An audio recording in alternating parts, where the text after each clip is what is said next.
in any sort of society, there are social formations. There are progressive formations, and there are conservative formations.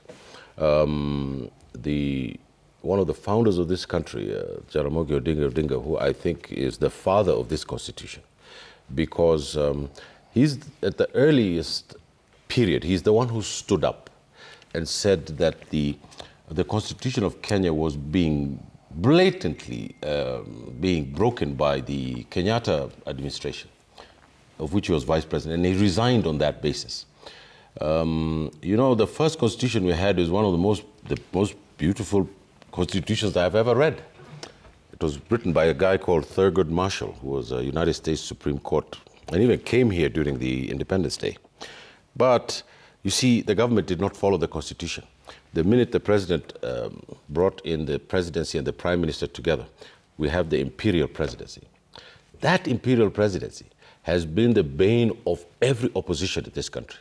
When President Moi took over, we formally became a dictatorship. It is Jaramogi, Ken Matiba, and Charles Rubia, and all the leadership at that time who fought to get the Section 2 of the Constitution to be repealed so that we could have multi-partyism. And that was the door that opened the phalange, if I can use an old word, to start setting up the new activism for the second liberation to take over the opening of the new constitution. It is then that constitution, those political parties that were formed under the repeal of the section, that now went and fought for this new constitution. And today, as we stand, the president ignores the constitution. You know that, right? He has abandoned probably the most important cornerstone of the constitution, which is the right of habeas corpus. Once there's no habeas corpus, things are very bad in that country. Because we've had a lot of people being put in jail. Some have been put in jail under a terrorism act. That means their civil and political rights have been, overthrown. And I think the problem is much more that the judiciary of this country and the judges that we have haven't put their foot down. And they've kowtowed to the executive. And you know that the National Assembly, under intense criticism by the country and the president himself about corruption. President himself mentioned 120 million Kenyan shillings being distributed to the Senate, and that he had 50 million, and he had raw intelligence of the people who took that money. If that is not thwarting the Constitution in the Senate, what is? What is this about dragging governors?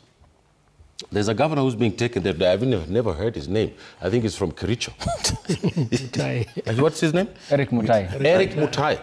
I've never heard of him. He'll be before the Senate today. Yeah, but he shouldn't be. It is their job. Mr. Odinga, although I disagree with him in joining this government, Mr. Odinga is right about one thing. It's the MCAs who are in charge of these counties. And that Mr. Mutai from Kericho, Governor Mutai, should be impeached, put to the task by the Assembly in Kericho. The Senate, as it was envisioned, I think we made a mistake. In the U.S., Rhode Island has 2 senators. So does California. But in the House of Representatives, the delegation of California is over nearly 40 Congress people. And Rhode Island has 2, or 1, I'm not sure. There has to be a debate about what is the role of the Senate in this country. One of the things that I feel is that I don't think we should get rid of the Senate. But I think maybe we need to tweak or change some of its worksheet so that it fits with the sober second-level house that deals with what the National Assembly does when it's passing laws. But they shouldn't summon these governors who have been elected there. And another thing, last point, is that these senators want to run for governorship. Some of the senators, they want to run for governors. So if they bring out these governors, they're campaigning. If you bring a governor to the Senate and you yourself want to run the next election, you're campaigning because you're not going to be very positive with his work. So I call upon the MCAs like they're doing to Sakaja today. Sakaja is not being taken to the Senate. The MCAs should do their job, and if they don't agree with the governor, get him out.